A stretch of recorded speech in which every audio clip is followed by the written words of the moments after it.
Welcome to Indiana News Desk. I'm Joe Wren.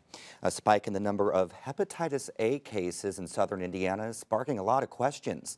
Now, Indiana usually sees an average of 20 cases a year, but the state says nearly 150 people have been diagnosed with hepatitis A since November. People aren't as familiar with this strain of the virus as they are with hepatitis B and C. And as Barbara Brozier reports, that's only increasing people's fear of being infected.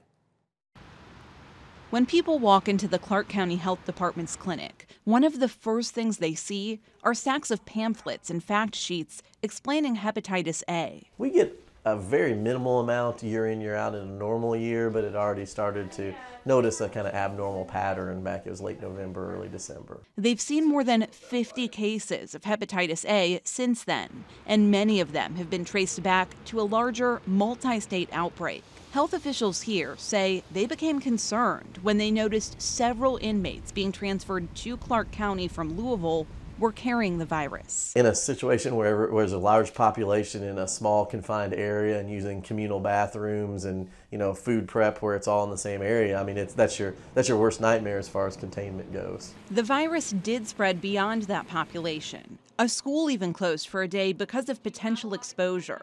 Yezel says what makes Hep A so tricky is it's much more contagious than hepatitis B or C.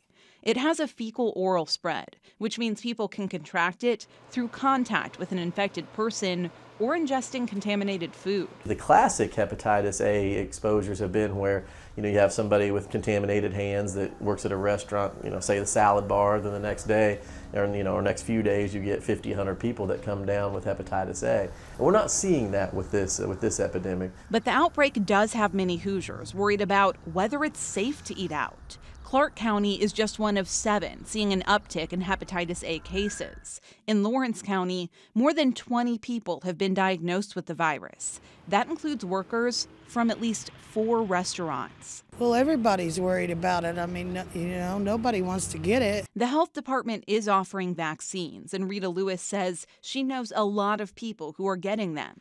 But she's taking a different approach to avoid Hep A. It's pretty scary.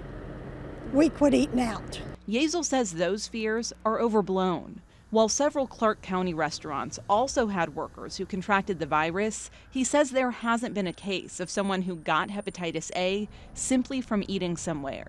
He says it's the health department's job to alert people of potential exposure at a restaurant, but it doesn't mean they should stop eating there. Honestly, I think it's probably about one of the safest times to go eat right now because nobody wants that, wants that stigma of being one of the restaurants that's had an exposure. Barbara Brozier joins us now to talk a little bit more about this. So who exactly do they recommend get vaccinated? Everybody? So there are certain populations that are considered to be more high risk just because of how this spreads. That includes people who have experienced homelessness, injection drug users, people who have been recently incarcerated, and then men who have had sex with men. So those are the priority populations for vaccination. But because of how infectious this is, many local health departments are recommending, hey, if you can get the vaccination, you probably should.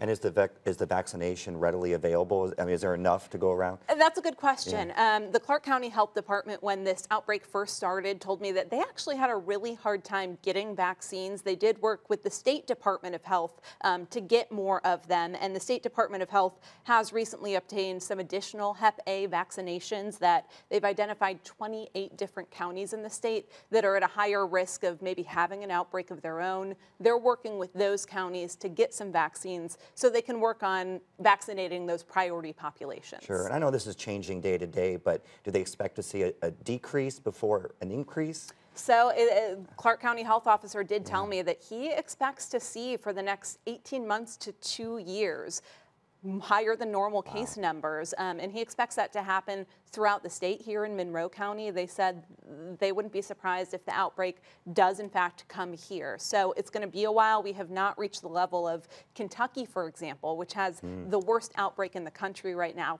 Over 900 cases. We're right around 150. So we do expect to see more, but unclear how big the outbreak could get in Indiana. Barbara, thank you very much for that report.